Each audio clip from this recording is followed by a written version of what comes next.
Good morning. Welcome to Community Voice. I'm your host, Keith Parris. I want to thank everyone for joining us this morning. Really working on my THs today. Good morning. What's happening, y'all? What's going on, Doc? Wow. I love all African people all over the world. I love all African people. Now, my buddy Mark Brown caught me on this one. Brother ended our conversation. He said, "Love you." And Mark texted me. He said, "You just say love him back." I said, "Well, maybe I don't." He said, maybe you don't. Which would make me a hypocrite because I love all African people all over the world. Let me, man. Whoo. Ooh. Wow. Okay. Y'all running around and we good? We all right? Yeah. And you know that when black people get to moving fast, you gotta be moving, man. I'm getting ready to grab my coat. Like, I'm be getting ready to still hit it, around me. man. You know. Wow. Y'all never got to call Tyrone. Yeah. Yeah.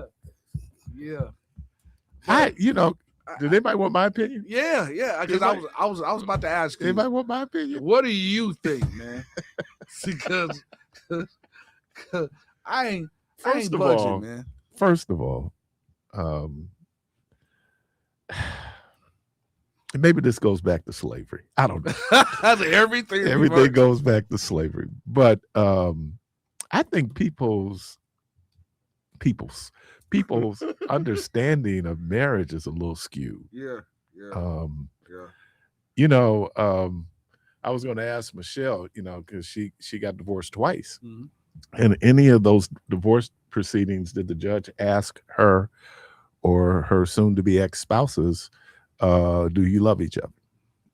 So when people say they get married. The last caller you had said, let's sit down and have this rational discussion about what happens if the relationship dissolves. Well, the emotions that lead up to the dissolving of that relationship is something very different than the emotions you had when you came together in the first place. Exactly. And so it really is. Marriage is for two things. It is for children, prodigy, that's the word, and for property. That you sign a contract. Yeah. And that's what people miss in all of this. You sign a contract. Yeah. And that contract then says that there's certain property rights that you have as it relates to the contract. Yeah. Here's the other thing. And I don't know if you said it or someone else said it. People fall in and out of love all the time. Yeah. And so when people are, so it's great, it's great that you love your spouse. Yeah. I think that, but here's the thing, erotic love, romantic love does not sustain a relationship. That's right. It has to turn into something else. Like when you talk about, so listen to those wedding vows, for better or for worse, for rich or poor, sickness and health. Yeah. Those sound like material things to me. And so that's what impacts the relationship. I don't know how many people go in the relationship, and I think people do. I was having a conversation with a friend. I read a book called The Dawn of Sex, and it really talks about how we as Homo sapiens have developed as human beings, especially around sex. And now sex is primarily for procreation, right? Now, I got in trouble when I said it's also recreational. No, but it is. It's both. Yeah. But it's primarily is so we continue as a species. Yeah. Right? Human beings are a little bit more organized in terms of society. So then there are things that we look out for. And primarily you look out for the children. Right? And then you get into these ideas about property rights. There are benefits for people getting married, and they're material. So it's great if you go up and say, here's what I'm looking for in a man or a woman. Just because you're looking for it don't mean you're going to find it. Exactly. So that's great. You do. And then you find other things, but there are things. Now I've been married. It'll be 31 years, just like the couple yesterday, next month. Oh, that's what's up. And I'm gonna tell you, you live those wedding vows. Yeah, If now you married any amount of time, you live those wedding vows. And people say, ain't no difference in living together and being married. yes, Oh, there's a material difference Yes, because when I live with you, I can leave you. yeah, Right? yeah. That song, Cheaper to Keep Her, almost more than 50 years old, Yeah, talks about like when you trying to leave and now you got this contract. Mm-hmm. It's not easy. And here's the other thing. Jermaine expresses an emotion that is real. Mm-hmm. Why I could care less about you once we break up this relationship. That part, yeah, because the anger, yeah, the feelings are there. Now, if you have children, now you two have to figure out how you're going to co-parent and how you're going to navigate that. Yeah, yeah. You know, so I tell people it's tough enough being in a relationship when you don't have kids. Yeah. You know, now you have kids. So I think when people talk about it, but look, man, it was the emotion that got us in the fix in the first place. Well, man, I'm gonna tell you this. When I went through my divorce, I'm glad I didn't have any children tied into that because that would have made it even more treacherous, I should say. You know, because you're going through the whole thing of separating and you know you leaving your common place that you were so used to waking up and going to sleep every day. So now that's changing. And so you already, you know, dealing with that aspect of life. Now you add on a whole nother life that you got to try to figure out. Here's the biological piece of this.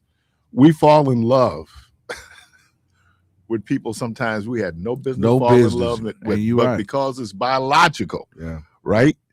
You find yourself, or where you are in an emotional state, right? Love on the rocks, you know, so there's a lot of reasons why people go into. I know when we would, and I'm not going to, because now this gets me all angry again, all over again. No, Clark, because you know I get paid for funerals, but I don't get paid for weddings, so that's a whole thing. What, really, dude? People trying to avoid you. I mean, the whole piece. They didn't spend all this money anyway. That's just one of my little things over there. But you know, when we're sitting there and we're having this counseling session, that's why you get married. They go for love. So you need something a little bit more than that. No disrespect to love, you know. And then Lettucey, I think Lettucey has a song, Add to Me. Yeah. I don't think that there's anything wrong with me looking to see what benefit this person can have in my life. And there's nothing wrong with them saying, here's the benefit. That's why we go from you and I to we. Right. Now, how do you get from you and I to we? Because look, marriage doesn't make you any less selfish. Mm-hmm. I might argue in some instances, it makes you more selfish. Yeah. So, but that drives a lot of that because I'm there. Look, people there, I'm there because I love them, but you're getting something from it. And Keith, there's only three kind of people in life: people that add to you, people that divide, and people that subtract.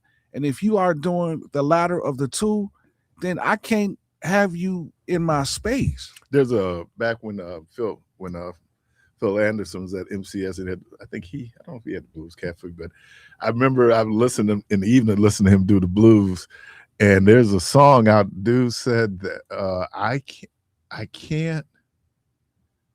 Something about I can't get up with you pulling me down. Something to the effect, right? Caller, welcome to the program.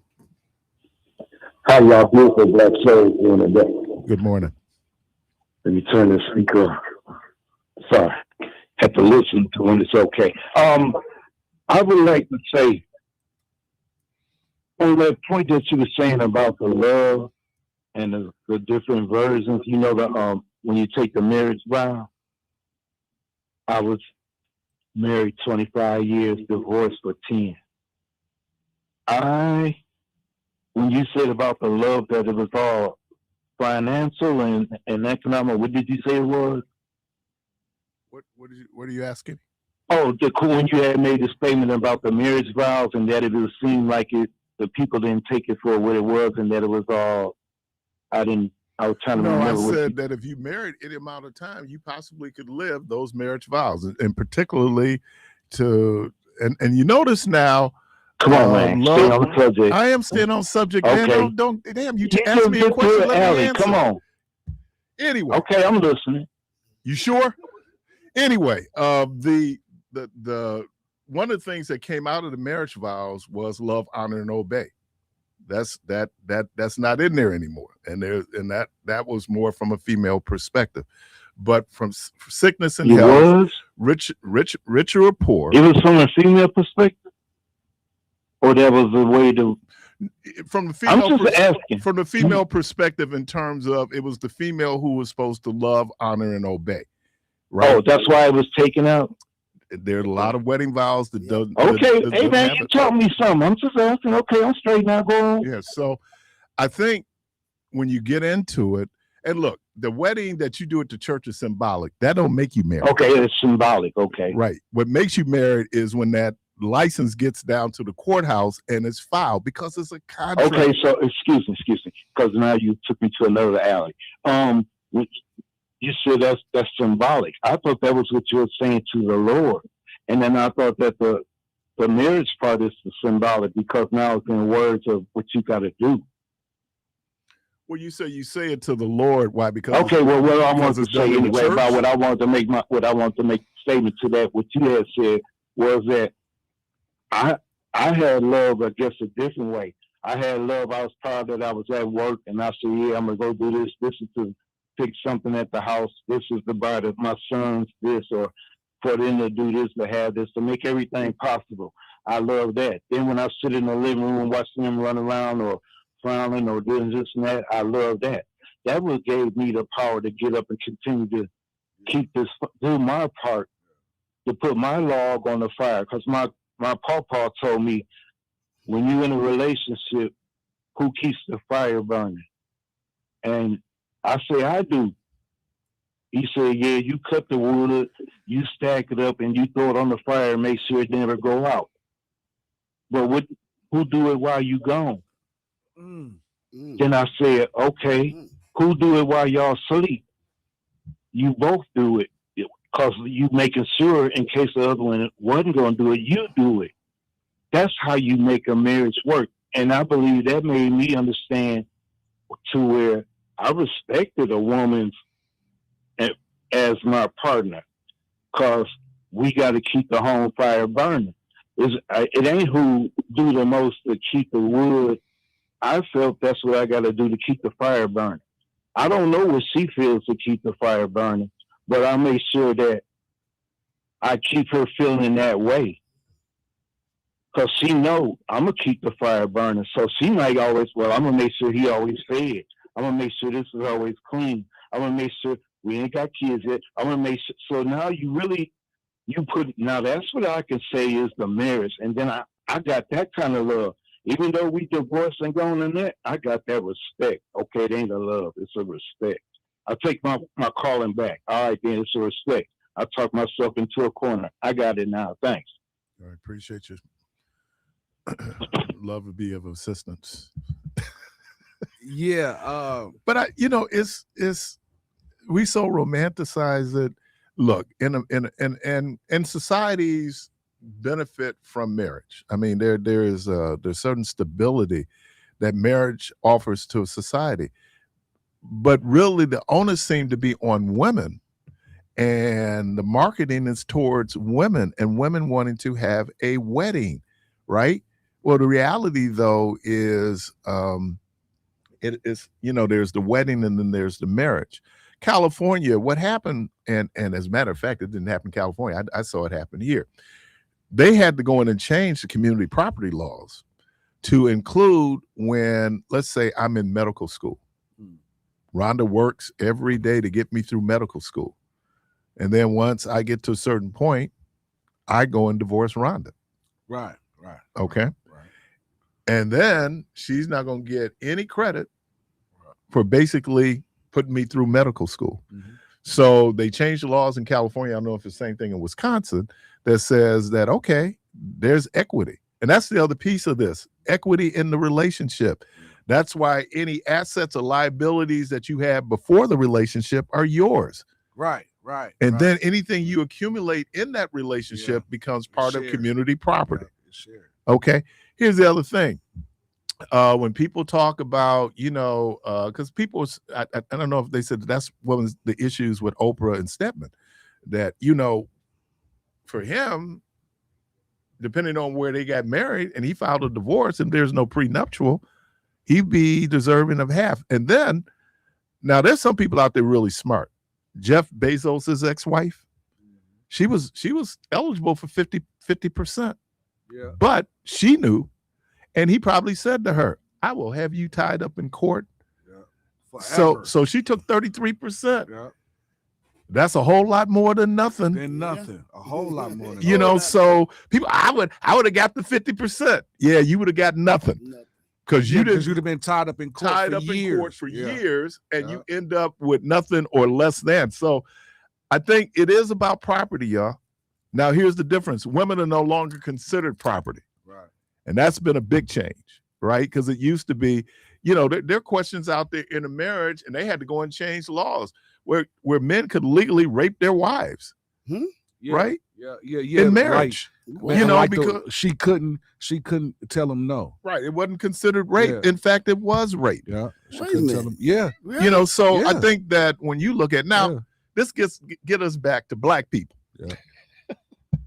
Very few of us are Dak Prescott.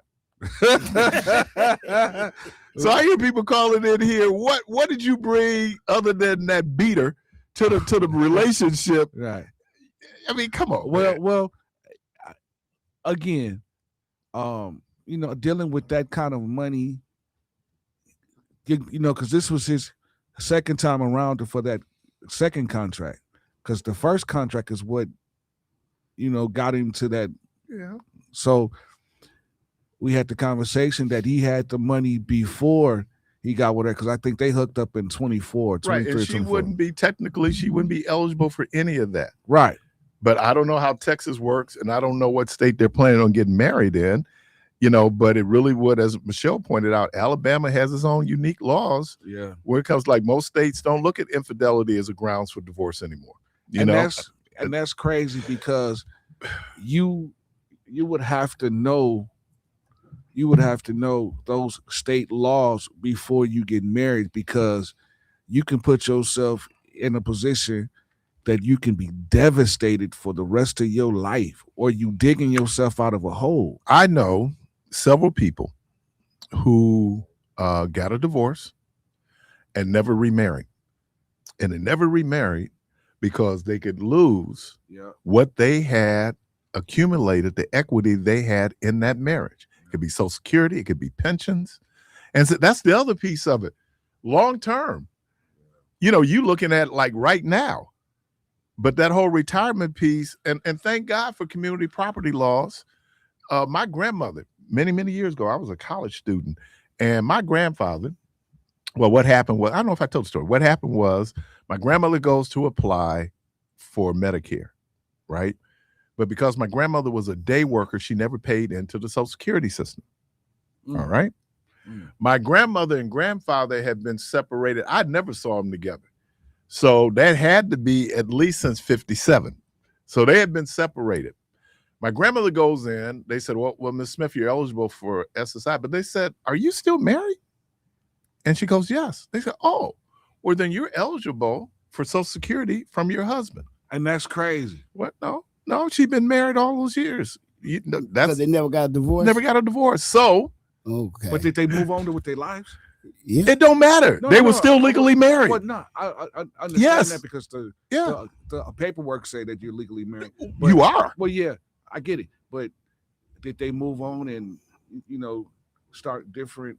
It didn't matter. No, I'm not saying. I'm not saying. I don't know, and I ain't gonna. Oh, I don't know. Come on, man. You trying to put my grandmother out there? No, I'm just. My grandma wasn't a freak. No, I'm just asking because I actually know some people that are still legally married. Right. They didn't divorce. Right. And they moved on with their lives as if they can sweep that under the rug. Guess who gets the insurance policy if it has not been changed? The wife. The right? legal wife. The legal wife. So anyway, my grandmother then. So now they start taking money out of my grandfather's Social Security checks and into my grandmother. My grandfather figures out his check done got light, so he can call Social Security. What happened? Oh, well, Mr. Smith, Mrs. Smith is getting because she's eligible for Social Security check, so we reduce your check so she get her check. He then goes down and files for divorce. Yeah. But as my mother, his oldest daughter, said, some people can't do wrong right. So as the judge is sitting there talking, first of all, he's very upset with my grandfather for trying to pull this move. And then my grandfather had a pension. Oh, Lord. So he Lord. said, you know what I'm going to do? I'm going to order alimony. Oh. Mm. But why would he do that, though? That's my grandfather. All I'm saying is, and then I had another friend who she was married and she knew her Social Security, part of his pension. He ended up dying. He remarried, but she was eligible for X number of years that she was in that relationship. She was eligible then for part of his pension. So, yeah, I mean, it's business, y'all. And I know people all, you know, and it's great that you love. And I think if anything else, for people who have a certain level of longevity, you find that you develop a different type of love, you know, one that is less, less selfish, right? Where now is right, Michelle, you got to take care of that person, right? They got to take care of you. You know, that's all part of what you signed up for. So I think when people have that, but again, we're having these arguments as if we're people with the means, like Zach, you know, or Mary J. Blige, they got means. Well, You know, you got other situations where man, people do some god awful stuff, man, and you need a lawyer. You all in your feelings, and of course, because that relationship is over. If you reject it, Yeah, that hurts. And on top of that, I know some guys will look at it like, oh, she want half of my money so she can spend it on the next man and this and this and that. And you know, when you in your chest, I mean, are you thinking sideways anyway because you in your chest? Look, I ain't calling no names, but there are people who are very close to me who get worried about what I'm gonna do after they die. I heard that question. You heard that? You married, aren't you, Clark? Yeah. They. I don't want to. So what you gonna be doing when I'm dead? Yeah. I mean, it's like living, and you tried to tell them, hell, you dead. Kicking it. But I see people, man. I ain't gonna be spending my money on some other woman. Yeah, you dead. I have heard people say that. You dead. I have heard people say that, and which again makes me think, okay, well, I mean, do it matter at this point? Because once you die, we are no longer tied together. It's over. Yeah. Feel like so. I am free. Praise the Lord. I'm free. No longer bound. No more chains. All that old ball and chain. And she's singing the same thing. You know, you look at people and they've been like, oh, they've been married all those years. She ain't shed a tear. Yeah. She's so happy that Negro is gone. Lord, she happy gone. Ball and chain. What you put up with, what they put up with, what we put up with. But you know what? It's what you signed up for. Ain't no victims. Just volunteers. Hey, Keith, I got a question. Yes, sir. I never understood this. So when you got child support, you get married. Mm-hmm. So they end up the person you married, they gotta pay the child support too. Wait, hold on. No. I had heard that. Wait, hold on. Wait, now. No. They don't have to pay that, but when you get your taxes, they take out of. That's what I'm trying. Yeah. Okay, but you could do something called spousal. What is it? Oh, injured spouse. And what you do when you file your taxes, you file for injured spouse. Injured spouse. So if there's a tax intercept order, they can only take 50% if you're filing jointly of that, because 50% is considered hers. 50% is yours. Right. So the state's gonna get their 50, she's gonna get her 50. But you have to do it when you file your taxes. So no, and no, you cannot. And it's really weird because the question people ask is what happens if that child is born during that marriage? But the answer is still, I think the law says that is his responsibility. It is not her responsibility. Now, she's impacted by it because that's money that might have come in the home that's not coming in the home. But no, she can't. She's not responsible for paying your child support. So they don't tell you that. They don't tell you that about the injured spouse thing because Right. I actually went through that. Mhm. I actually went through, and I'm just now finding out years later, right now, about the injured spouse thing. Yeah, because I know about 4 or 5 of my friends that got married and they end up, they taking their taxes because of child support. Right. But if they file injured spouse, see, they don't know nothing about right. that. So Then it's we like don't the know first nothing about time I'm even hearing about. Right. Because if that was the case, I'd have been injured a long time ago. Long time ago, Jack. Injured. I'm hurt. Take me out the game, coach. You be a pimp with a limp for real. pimp with a limp. I like that. Hey, Cause it's hard out here for a pimp. hey man, Let me get this call real quickly, and then I'm gonna go to break. Caller, welcome to the program. Good morning, and thank you for taking my call. You're welcome. You know something? What's going on in this day and age with the men? If they can't have you, can't nobody have you? Yeah, that's Even so these sad young to guys. me. That's so sad to me. There's women like that, though. Women like that too. Yeah. That's Some just women people. like that. Anybody rejected. Yeah. Oh, wait a minute. Don't get on I the don't bandwagon. You live know, that. it's more of Anybody y'all that's like rejected- that. No. That's not true. Okay, Because let's just say it may be. yeah. But what's happening to these young guys, 31 to 19? Yeah. They'll say things to these girls like, because they've come to me. When you work in the community, you hear a lot of things. The guy's going to say, it's not over until I say it's over. Yeah. That's crazy. Well, Yeah. I think that one of the things, especially when men are battered. Yeah. We always think about women in terms of DV, but you also have men who are battered. And I think that, but anytime a person is rejected, I shouldn't say any, but most times when people are rejected, that usually doesn't go over well. Right. And people are going to do things that normally they wouldn't do. Okay. That's You not know something? that's not He exclusive already to know male or he's no female. good. He's cheating. He hasn't been fair. He don't help with the bill. He's a burden, not a help. Okay. Well, So now that's what I tell these young women: stop picking up trash and think it's gonna turn to gold later. Let Well, it turn to gold and get in it. Okay. Well, Have a good day. She chose him, so I'm sure she knew he that's a wasn't tough nothing. one. That's a tough I'm one. sure she knew he wasn't nothing before. But Maurice White penned a line. He said, "Lovers' eyes are blessed because they only see the best." Yeah, that part. And then when the bloom of love is gone, Yeah. and now you have, as what Jay-Z said, "Thank God for giving me this moment of clarity." Yeah. Okay. All right. You're listening to Community Voice. Hey, when we get back, we're joined in the studio by Pastor Walter Lanier, Faith, Justice, Politics. We're going to be right back.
Welcome back to Community Voice, and boy, the conversations that we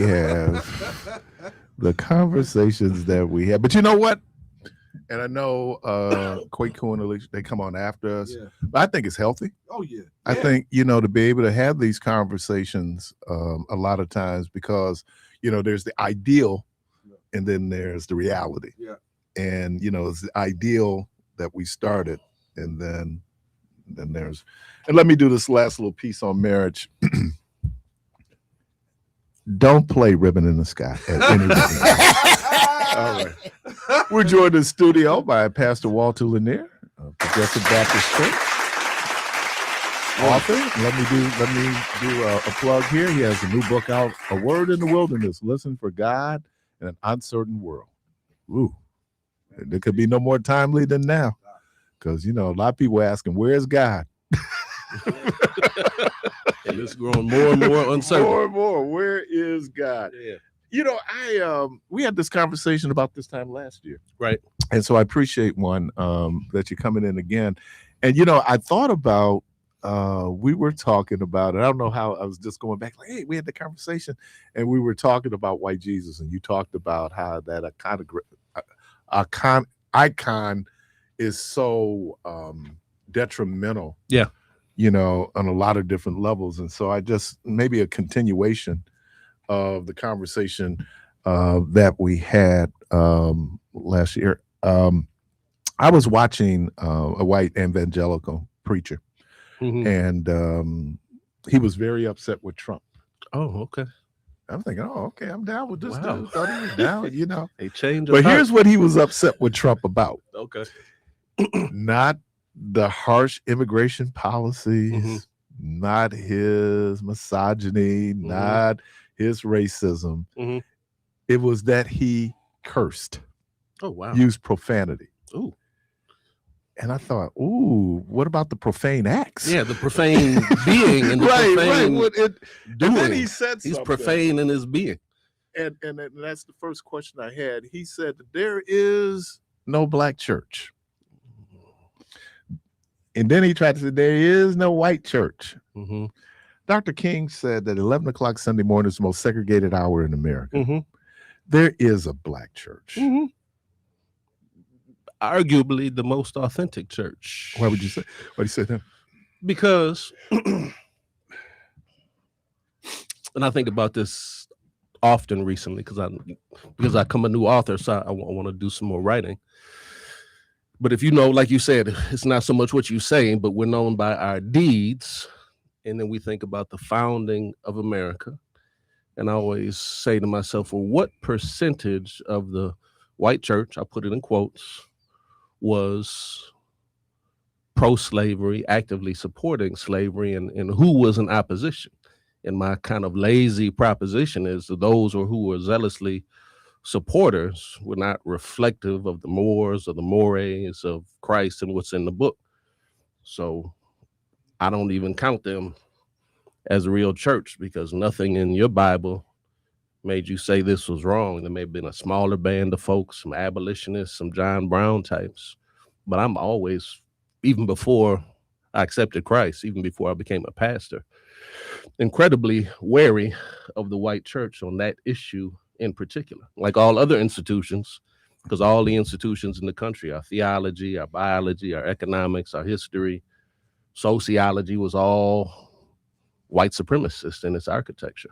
I was preparing for an interview with the late Dr. Jeanette McCrae, my shero.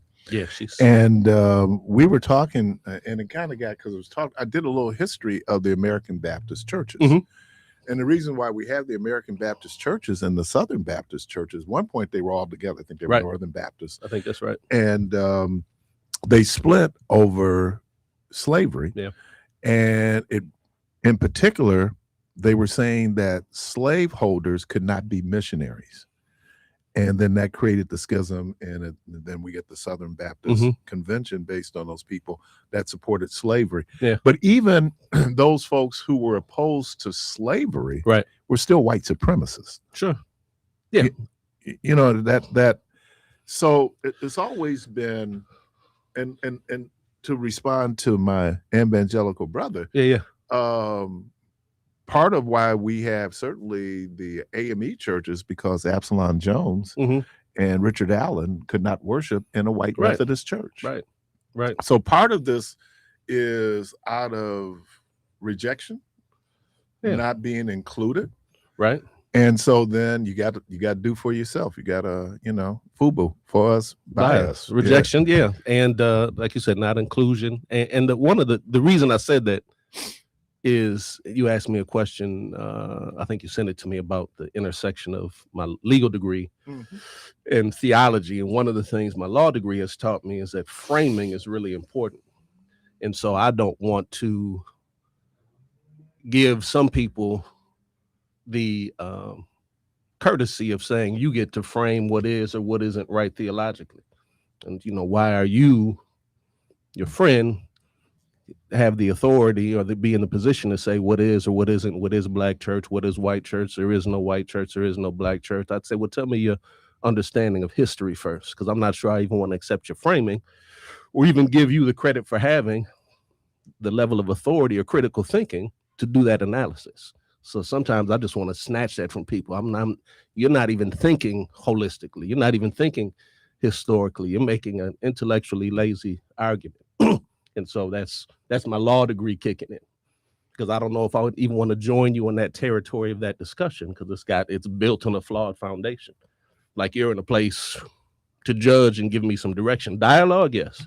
But if you feel like you're the authority on it, no. I heard another white pastor say that the preaching, because of the preaching in the black church, we really need to join white churches. Yeah,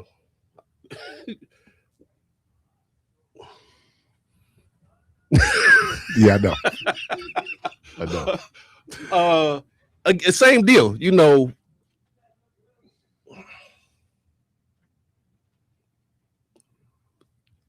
why, based on what are you basing that on? Where are you coming from? White why supremacy. Why would I even listen to you? So I really don't give them a lot of, I try to meet people where they are, but nudge them a little bit where that doesn't even make sense.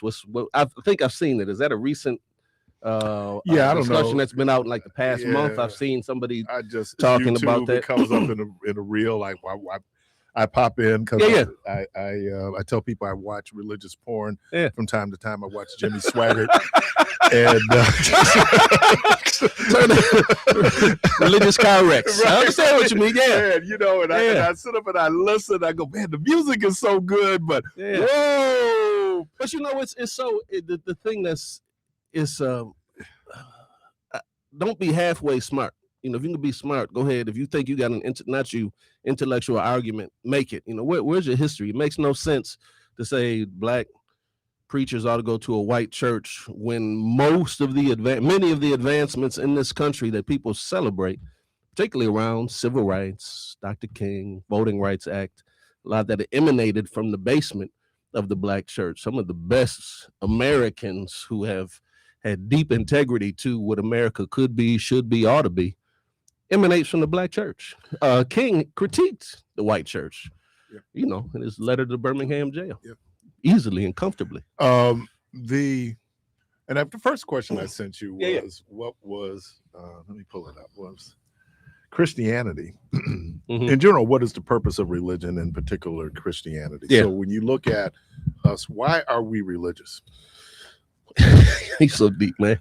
No, because I just pulled up a stat. 77% of black people are religious Christians. Well, I think, so I'll say three things. One is, what does it mean to have a relationship with God, and who is God to me, and then who is God to us?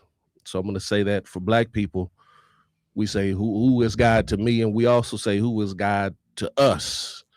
White evangelicals stereotypically say who is God to me, so that's a big distinctive. And then there's the element of the afterlife, salvation and heaven.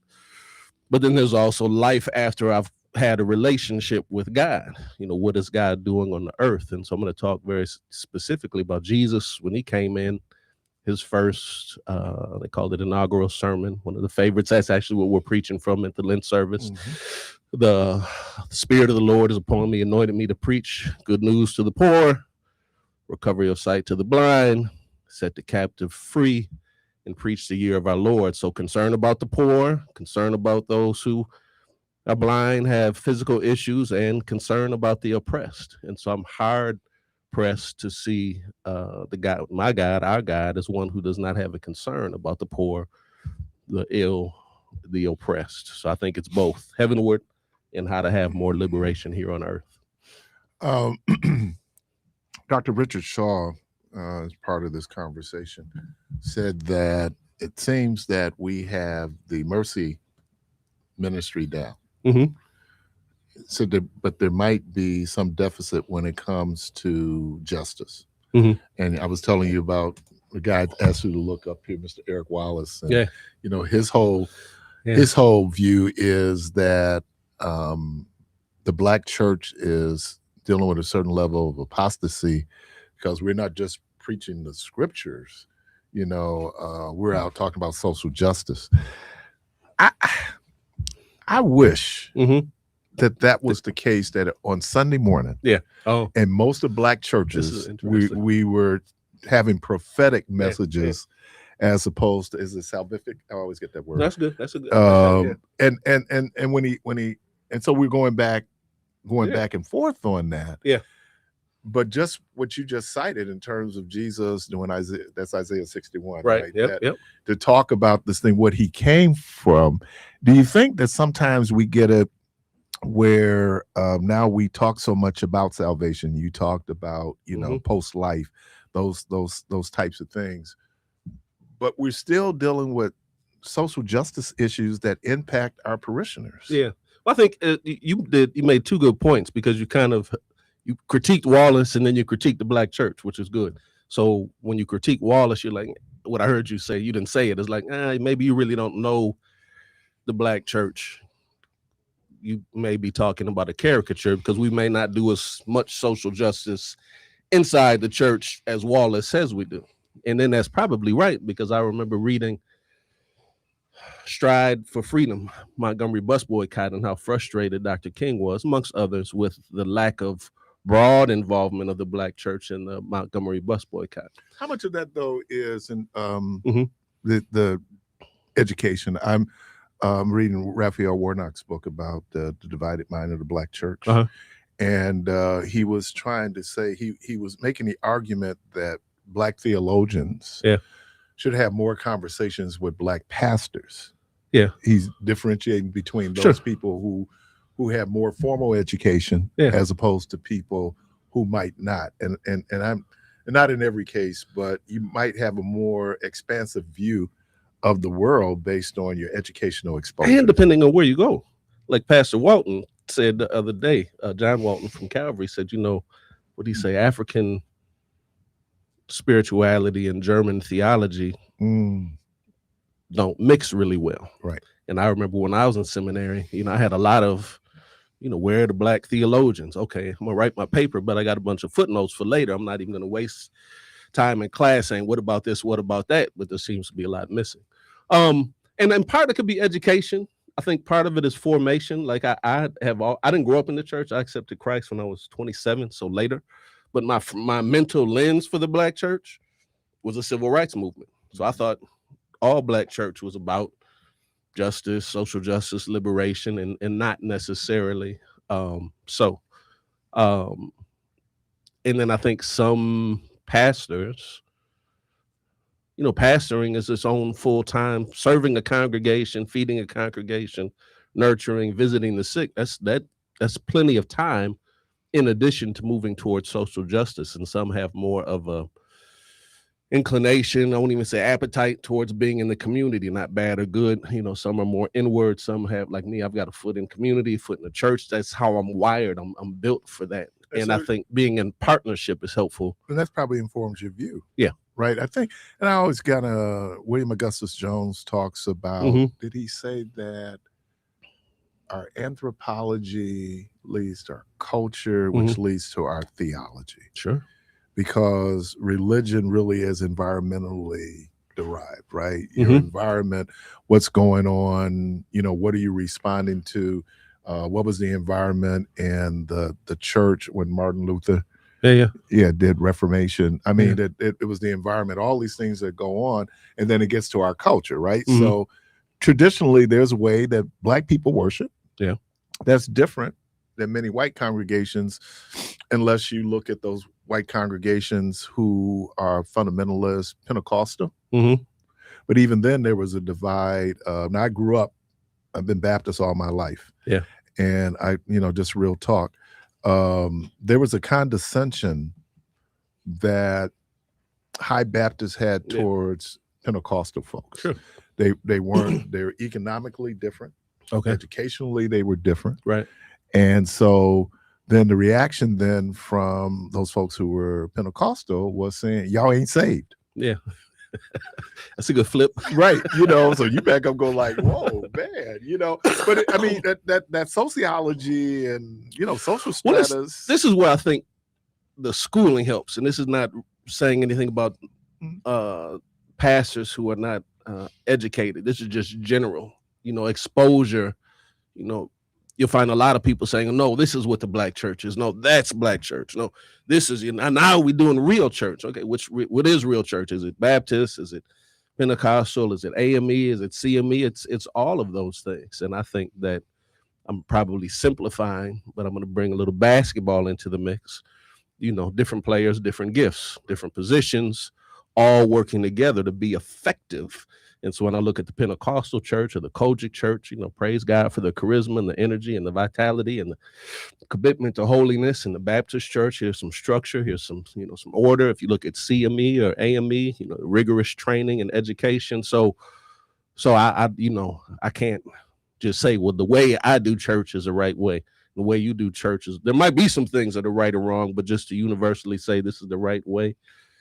And this is all that anthropology and context you were talking about. And I think also when you look at it, so Dr. King's last speech was done at Mason Temple Church of God in Christ, which means that Mason Temple was very involved in the sanitation. Right. And then, but at the same time, you had Dr. Joseph Jackson, who was a Baptist, very much opposed to what Dr. King was doing. Right. And so I think that we're able to, and I know that there is for clergy. Let's just talk about for clergy. Sure. How, as you're exposed to more, you get more education. How do you then, what you've learned, something that Trinette said to me, she said, Keith, your schooling is for you.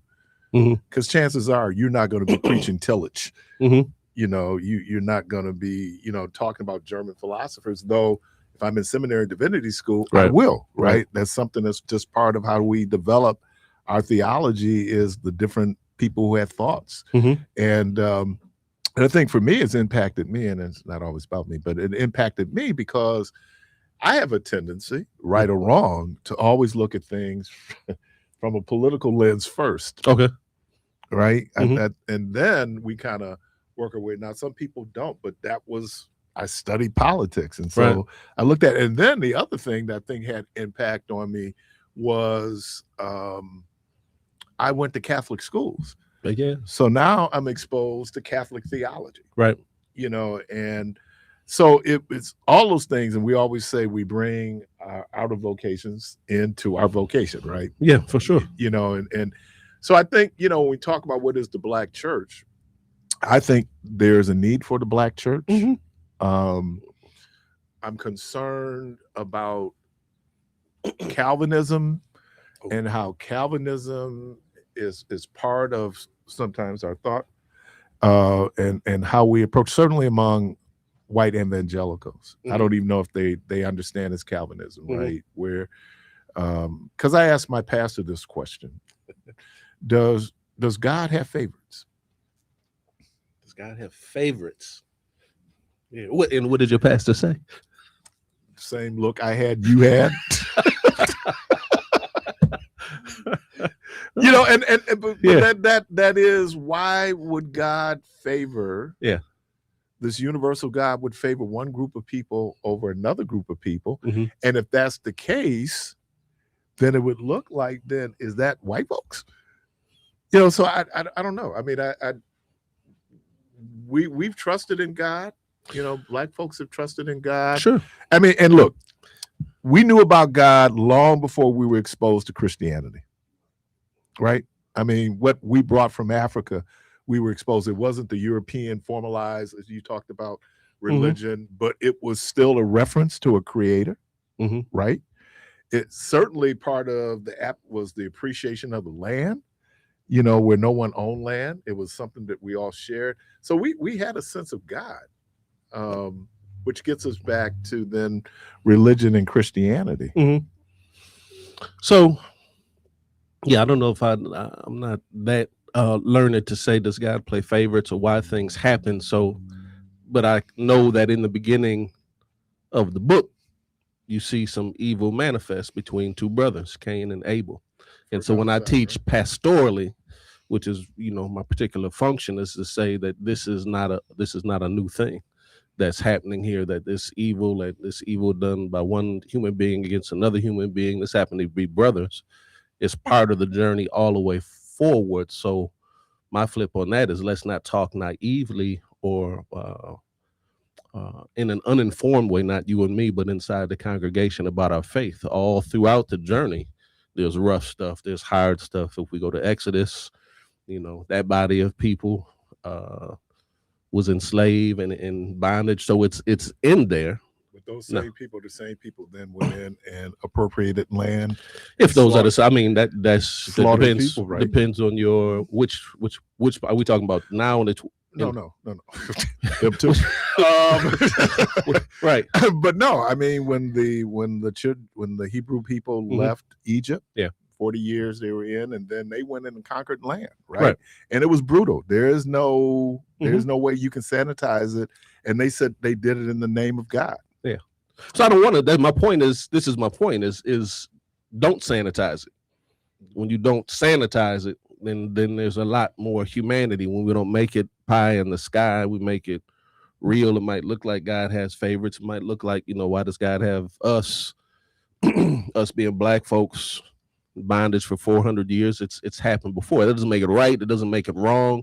But the book doesn't say that won't happen, because it's happened in the past.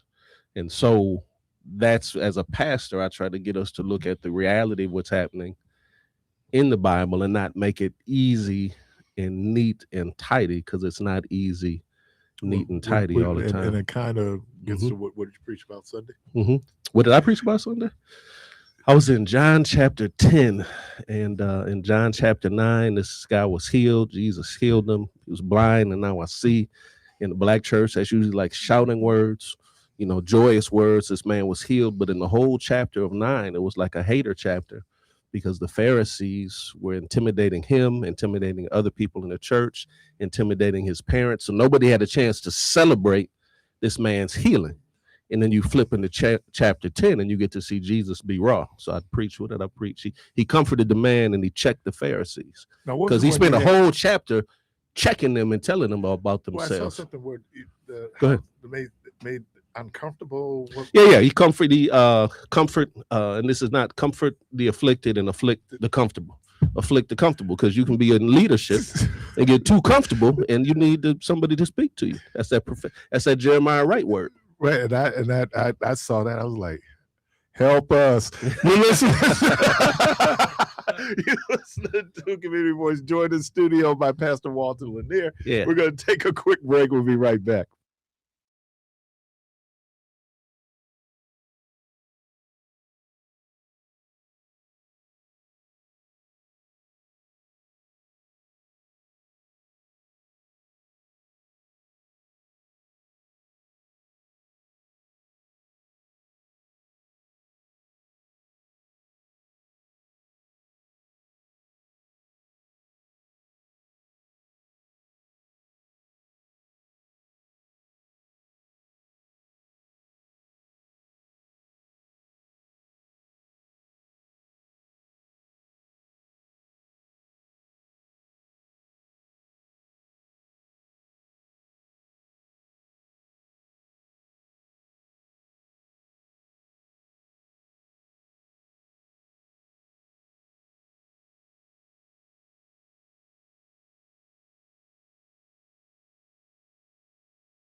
Welcome back to Community Voice, and we're joined in studio by Pastor Walter Lanier, the author of the book, A Word in the Wilderness, Listening for God in an Uncertain World. And like I said, if it can be any more timely than this, how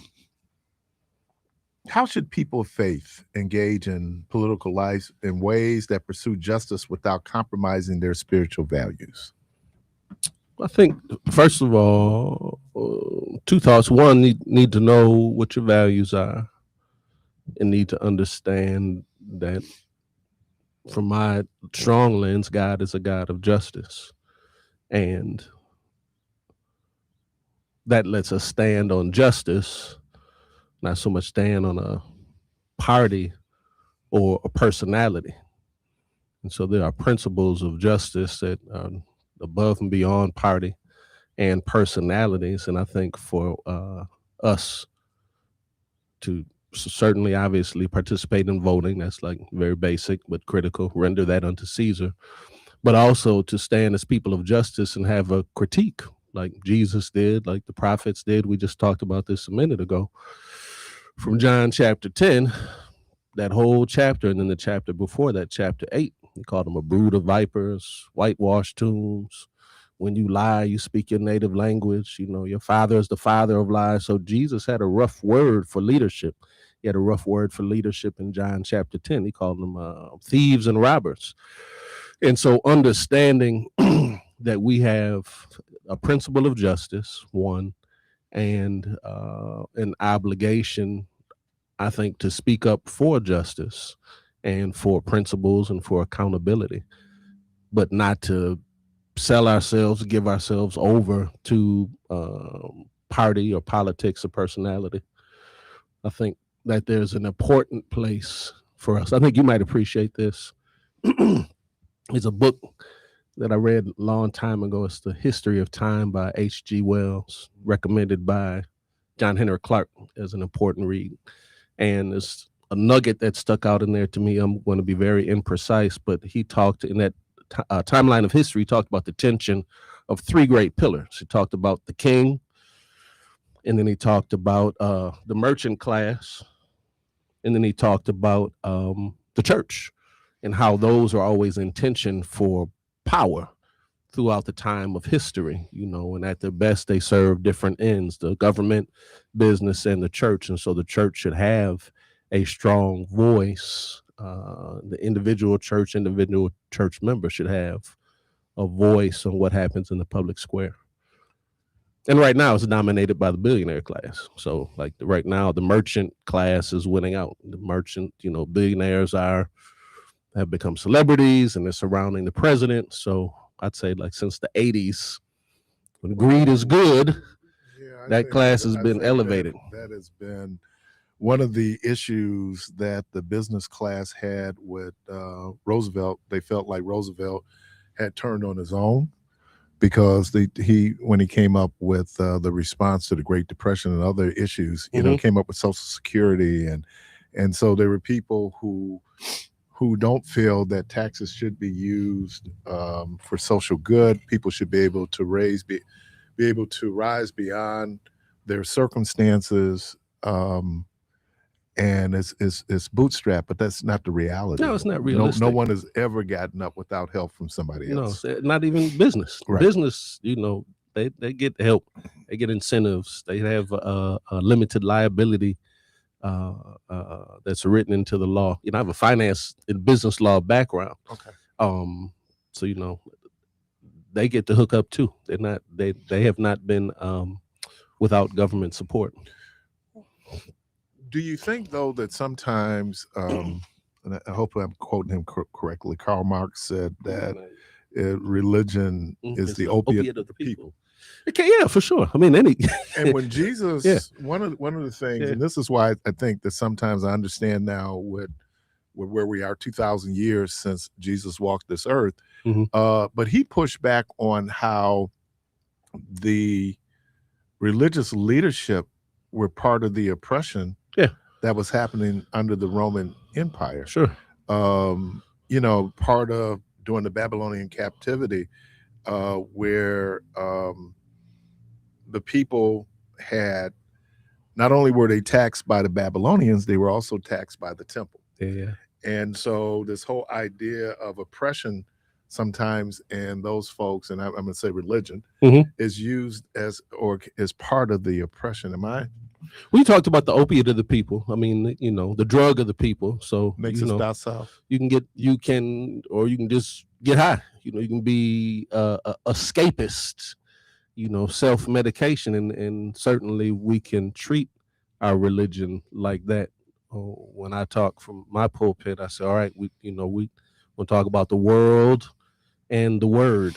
And this message is never saying put your head in the ground, because that's not what we're called to do. The book has an awareness of what's going on sociologically, power-wise. And again, as I said earlier, Jesus always had a critique for religious leaders.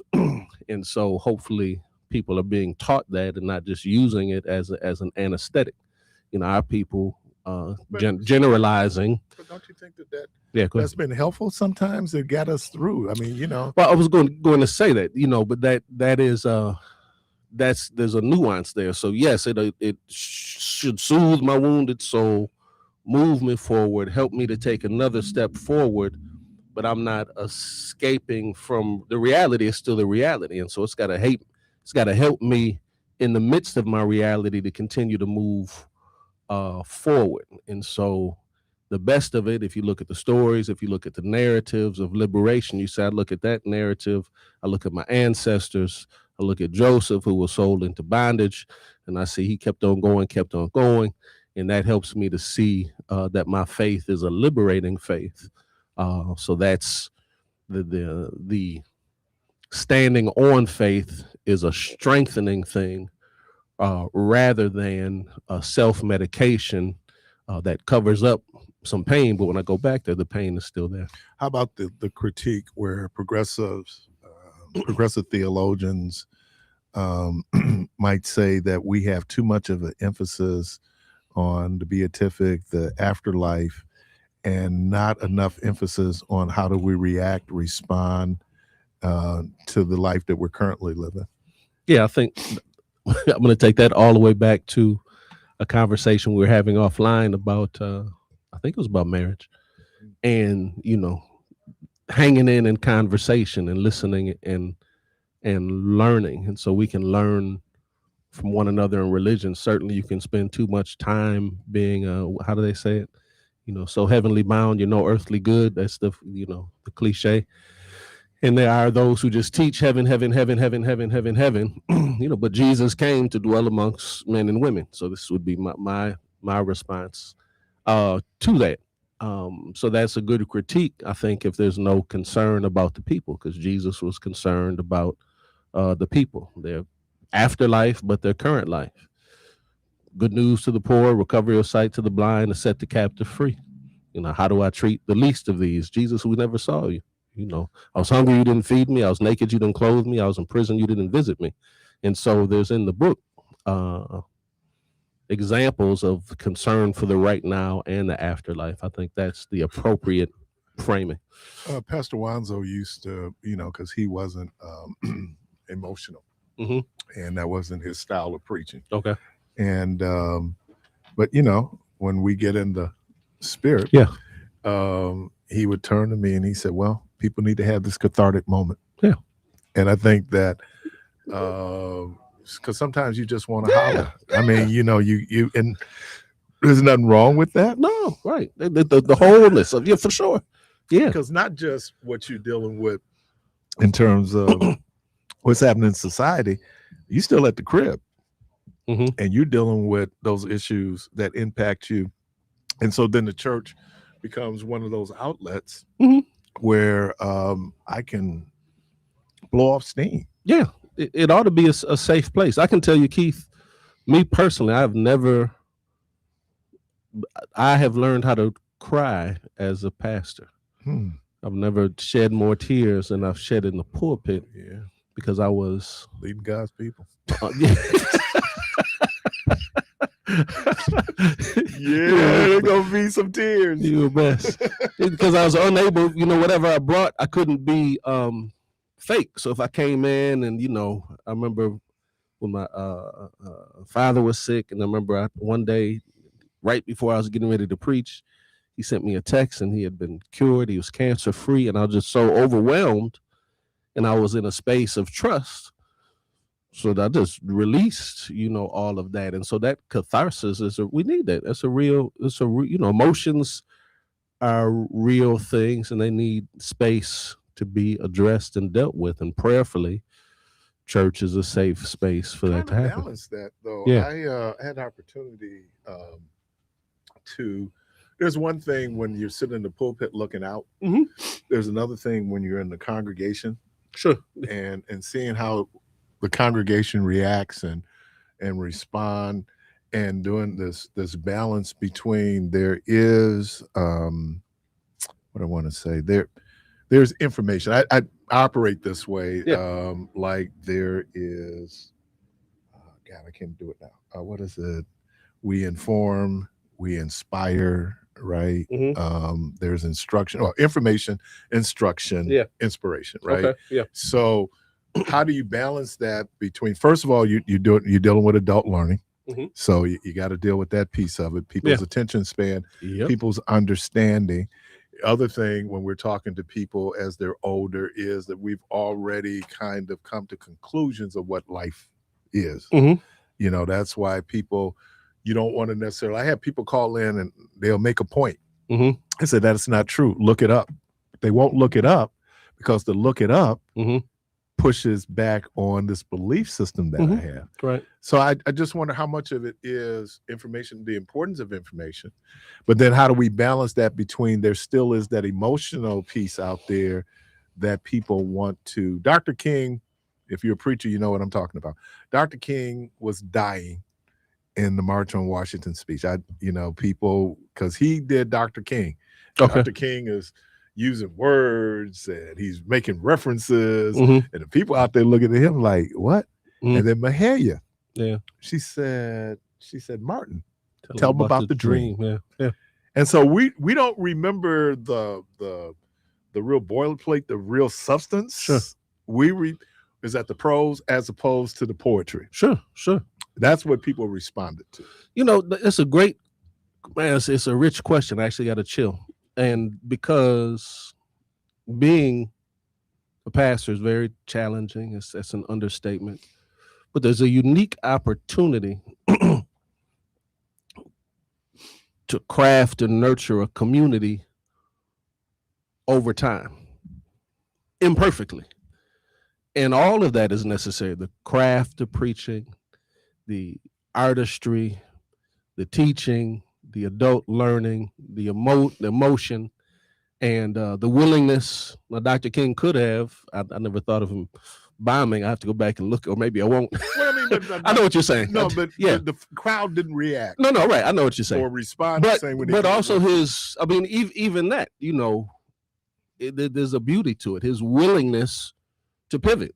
So we heard from Mahalia, and that struck something in the spirit. I don't know. You might know the history. Maybe they had talked about it before. Maybe he was spirit led, but he, released. Sometimes you have a transcript. He released the transcript because I have a dream. Was it one of the banks? I don't know if it was Chase Bank had the original manuscript of the speech. I haven't seen that. Okay, and that was not in the. No, that part I know. Yeah, I know he we released the transcript. Right, you gotta. Yeah, and that's how black. I'm just saying that's how black people respond. I'm sorry. I wish I'd love to be able to sit up and really get into this whole Aristotelian thought, and they're looking at me like, who? Yeah. No. And so how do you do that? But I think there's a balance because I study preaching. I mean, I study preaching. I love oratory. Yeah. And so you watch and you kind of get to, and this is something that Pastor John McVicker said. He said the reason why he got back in the pulpit during COVID was he was used to that response. Oh, the call and response from the congregation, sure. right? Yeah. You now when you're on the phone, no, it's a whole different deal. Like everybody I remember preaching to a phone, right? It was hard. It was weird. Wow, this is. And then, so what do? You read and then you go, oh, this only took 15 minutes. Now, if I was in church, So, but now this is, I'm gonna go to real quick. This is where I think the beauty of education helps. I think about Malcolm. Malcolm always used to say, "Make it plain." Mhm. And so I've got 3 kids. I've got one that's got some special needs. I got one that's things like a doctor. She retains all facts, and another one that's super cerebral but more philosophical.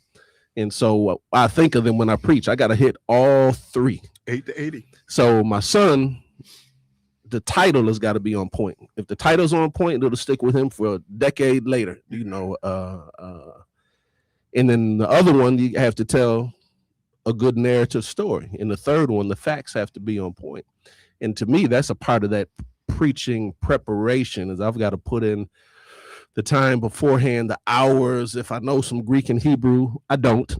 But if I do, I draw on it. The point is to do all of that, not to dazzle people with everything that's in my mind, but like a good Thanksgiving meal, to serve up a meal so everybody can eat well.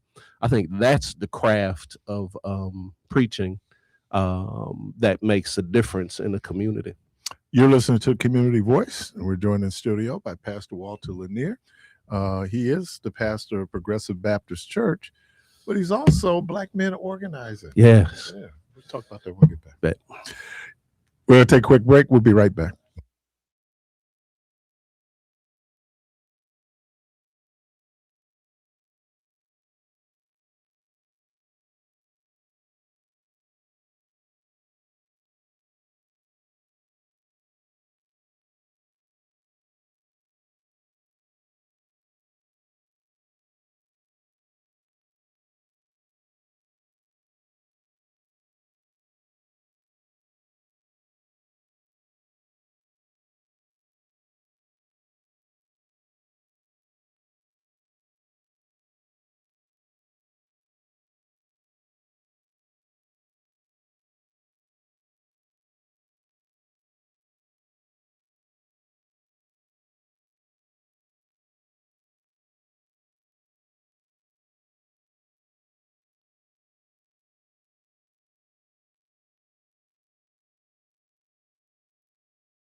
All right. Welcome back to Community Voice, and we're joined in the studio by Pastor Walter Lanier. Let me do this real quickly. You got the paperwork, Mike?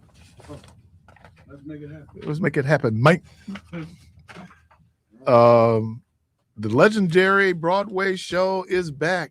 The Wiz. Ease on down the road. March 24th to 29th. We have tickets for opening night.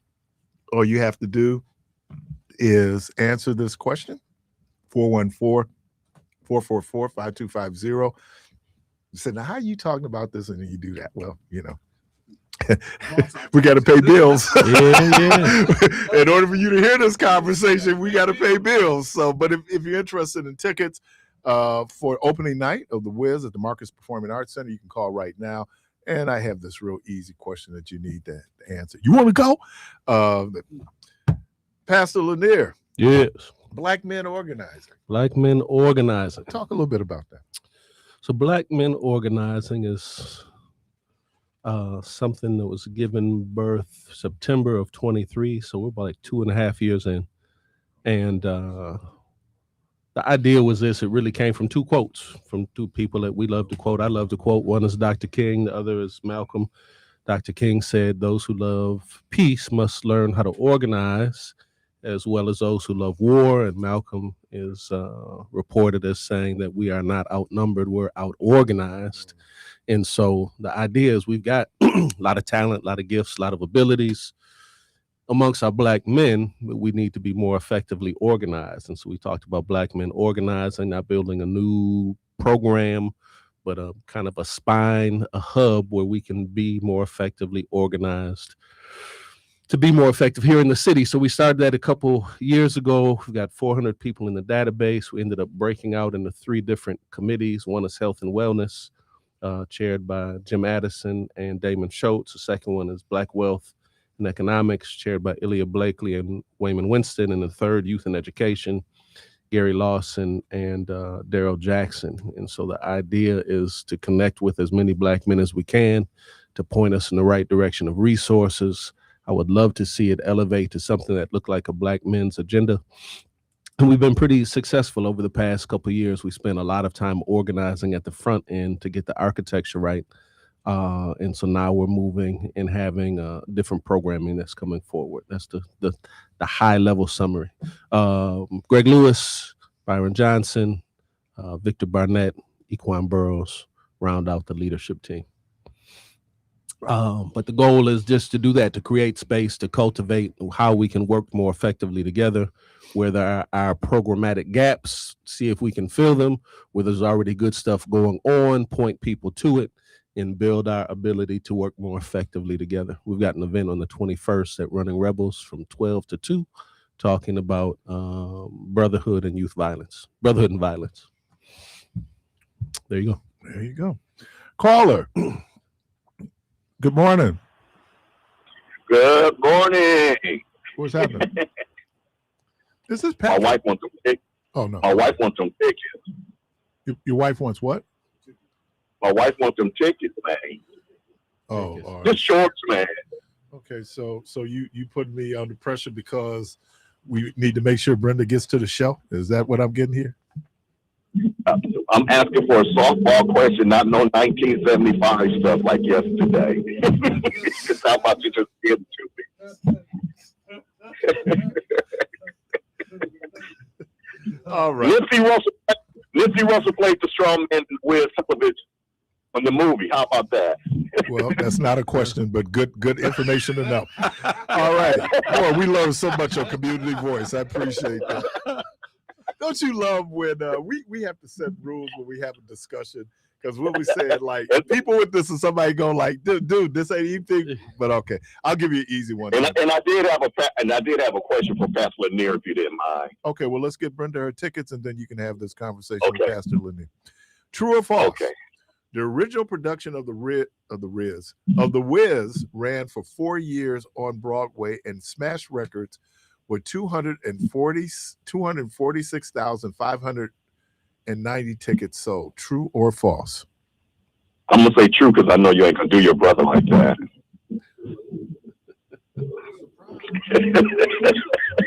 Wow. All right. The answer is true. I mean, the question should have showed you that was true. Just make up that number. All right. So, George, you ask the question, and then when you finish, then you can give your information to Jermaine. Yes, sir. Hey, Pastor Lanier, you probably don't really know me. You met me one time at the Martin Luther King celebration this year. And I'm Gary's brother, so you'll probably identify me like that. And y'all sound like y'all sound like twins. I was, is this Gary on the line? Yeah, I definitely recognize But you. anyway, we were talking about you guys were talking about Black social justice and stuff like that in the churches. And I hope this question don't put you on the spot, because I really, truly, when I look in this man's eyes, I truly believe what he says he means. And after you guys finish preaching what he said, what do you think about our bishop? Our bishop? Yeah, in the Methodist Church, the guy that got up and spoke after you gave your the bishop for the Methodist Church. The white guy. Which remind me which event now? Oh, you mean that when we were over at okay, the bishop, and he spoke after you did. He gave some comments after you got finished. I could not remember exactly what he said, but I had the impression that he was well informed and justice minded. I don't remember the details, but I remember being interested in following up with him afterwards, and we talked very briefly.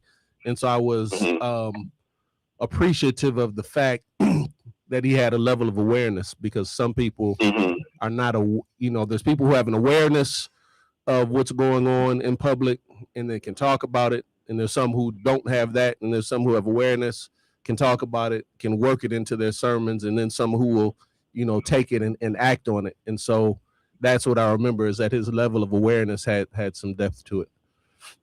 Yeah, because I truly believe that he's a big believer in social justice by the conversations that me and him have had and the messages that he gives. And I know you and Lisa Jones are pretty good buddies, and I don't think she would be down with somebody if she didn't believe in them.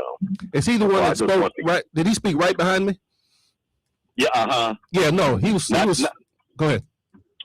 Not Pastor Brady that told the history of the church. No. How they had minstrel shows and stuff. Yeah, right. No, not him. No, he was strong. I agree. No, he was strong. Now that I'm remembering more of what he said.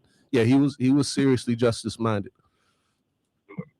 Okay, thank you, Pastor. All right, don't hang up, man. We need to get your information. I won't.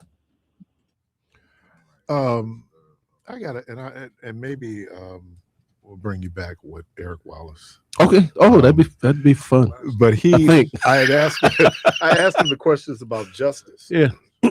And he was clever. He said, "Oh, we're going to talk about social justice."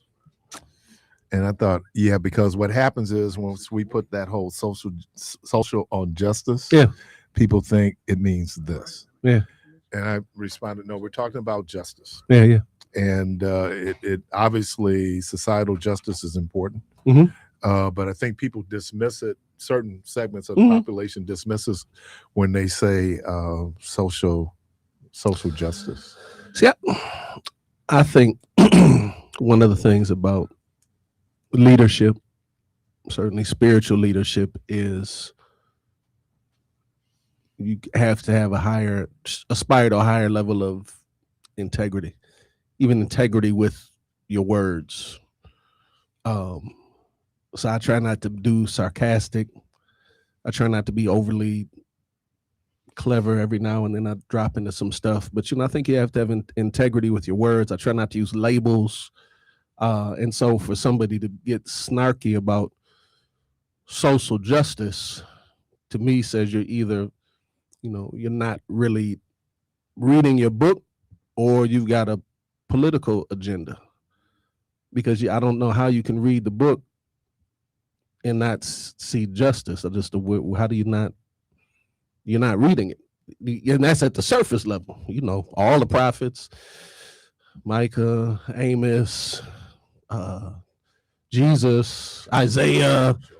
The justice is deeply embedded in the book all the time. Because they were oppressed people, and that's the piece of it. Even looking for the Messiah Yeah. They were oppressed. Yeah. You're looking for a savior. You're looking for a deliverer, Yeah. right? Moses is considered the first prophet, right? Well, Yeah. not before that, but he was a deliverer, Deliberate. Yeah. right? And so that's why I say I look at it always. I shouldn't always, but I look at it from a context of politically, historically, what was going on, because this thing is not done in a vacuum.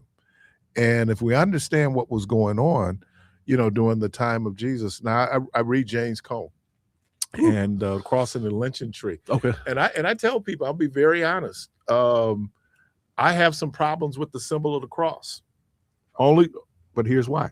Not because of salvation, because of what the cross was used for. It was a tool of tyranny. It was lynching, right? Yeah.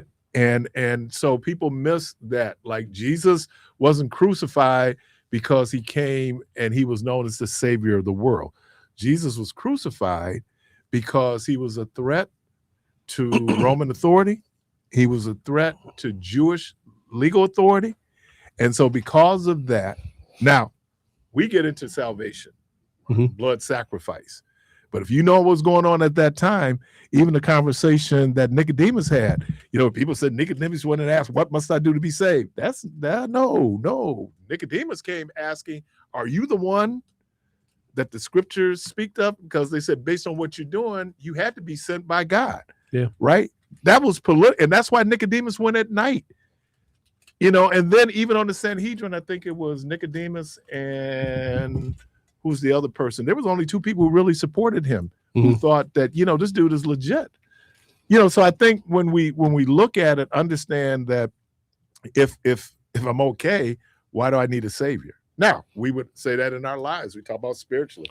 I need salvation, right? But I think when people kind of miss what was going on there, when Jesus says, my kingdom is not of this world, he was talking about people's thought process. This is different. Well, this also goes back to the very beginning of your question about the, quote unquote, white church versus the black church and the evangelical white church. And there is, again, we're generalizing, it's hard not to. And this probably sounds like sacrilege to some people, an overemphasis on individual salvation. But you could not have come up as an African in America trying to live and have your faith propel you to freedom and just be focused just on yourself and your salvation. You'd have been focused on freedom. The God of liberation, the God of Exodus would have resonated with you. Jesus, the text I talked about, freedom for the oppressed. Isaiah 58, one of my favorites. So all those justice texts and the fact that we are oppressed would make me think about us. Not just me, but that very American, individualistic, my salvation, I'm good, I'm saved, and I can do whatever now. But you said something real quickly as we end here. What is our religious collective responsibility for justice? Well, I mean, I think God is a God of justice. I don't hate to be repetitious, but Jesus came in preaching good news to the poor, recovery of sight to the blind, set the captive free. Over in Matthew 25, he said, what you've done to the least of these or haven't done to the least of these, you have or have not done for me. Feed the naked, feed the hungry, clothe the naked, visit those in hospitals, visit those in jail. So even he didn't say visit the innocent in jail. He said, visit them in jail. And so there's a basic justice and caring for people that hopefully is obvious to the church that is not part of our current political power structure. It's the prophet is king and queen and prince. When I say prophet, P-R-O-F-I-T. Yeah, right. And this again, the billionaires. I finance degree. The Bible in finance is maximize shareholder wealth. If you were in finance class and you wanted to get at least a B minus, C plus, if you just put maximize shareholder wealth at the end of your essay, you were good. And maximizing shareholder wealth, not to make this long jump, has nothing to do with pain on people. In other words, it's not even considered. That's just a digit. Okay, well, yeah, that's going to hurt a lot of people. Some people are going to die. Okay, but what about the bottom line? What about the bottom line? Because if it don't make dollars, it don't make sense. Right. And so that, and that's a good quip, but somebody's got to be concerned about the people. Well, we just had a long conversation, myself, Erica Sinclair, Greg Lewis, Lisa Jones this morning, about our healthcare system and about the indifference of people in need. And the systems are not designed to serve the least of these. It's more and more designed to serve the elite. And so the failure to do that is a justice principle, because it does not reflect loving somebody the way you want to be loved. Love your neighbor as yourself. And so all of those are justice issues. Jesus had his harshest words for people who should have known better, who were in leadership and who were exploiting the people. That's when you want to see him get rough and ragged, is when you see some leaders trying to pimp the people. Then he would go off. I think when you, and I certainly, when Bishop Tutu talks about Ubuntu, how we're connected by our humanity. I asked a question yesterday, what's the first thing you see when you look in the mirror? And civil rights was really about human rights. It was about full humanity. Yeah. And we miss that a lot of times and I think that's where Luke really focuses in on Jesus's whole approach to humanity, the marginalized, women, people, lepers, people who were untouchable, people who have a lower status in life and society. Pastor Walter Lanier, A Word in the Wilderness, Listening for God in an Uncertain World. That's his new book. Hey. Appreciate that, man. Appreciate the work you do. They're progressive and certainly Black men organizing. Callers, appreciate. Only had one. That was George. Hey, George. Hey, George. Clark Kent, appreciate you, man. Jermaine Rideout. Bishop. You didn't have any profound. I did. I was when you asked your question this morning, I was thinking to myself, can your parents get the money back that was spent on your education? In the Greenfield school system, they should ask for a full refund. You're like, y'all didn't teach him nothing. Man, what did you send that boy over here? He's dumb as bricks. That's my mama. All this money I spent to send you to Dominican, and you still dumb as bricks. Hey, appreciate everybody. Good Lord willing, creek don't rise. Hope to talk to everybody tomorrow. And as always, go for this place in peace.